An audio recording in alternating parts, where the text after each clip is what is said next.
Hidden Object Guru here with week 5 of my year of Bigfish Games.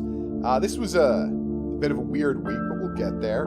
It started off just fine on Monday with The Unseen Fears Outlive, or Outlive, a game about solving a mystery around the TV show Survivor, only people are being turned into lizards. It was weird and it seemed pretty crazy, and it's something I could see myself getting into later, but it didn't have enough great gameplay elements to make me want to play it right away. After that was Fantasy Quest Solitaire, which is basically the exact same game as Snow White Solitaire, but with slightly fewer features. And it worked fine.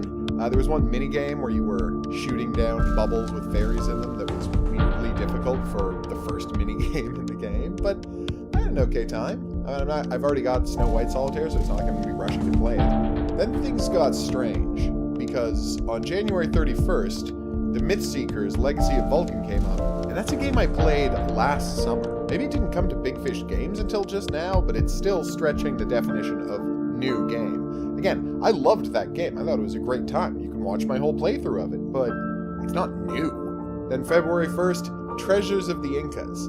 Just an absolutely garbage match 3 game. Is it as bad as Jewel Adventure? The game that featured neither jewels nor adventures? No, but it's not a lot better.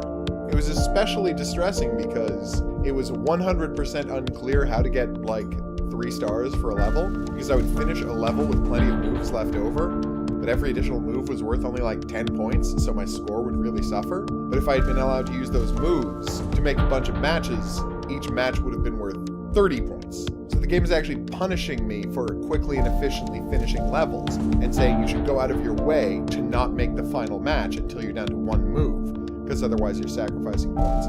It's weird, and it's annoying, and I was not a fan. Next up was Shadowplay, The Forsaken Island, Collector's Edition. This is another one from Madhead Games, who, as I'm sure I've mentioned before, just do nothing but flawless and great work. This had a good chance at being Game of the Week until I got to Sunday.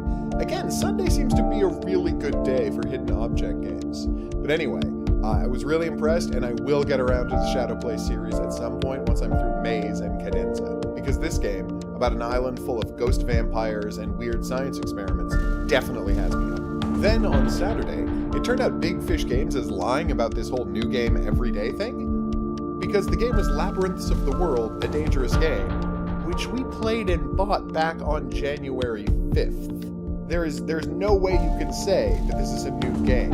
It's not even new to Bigfish Games. All this is the not collector's edition. Don't get me wrong, it's an amazing game.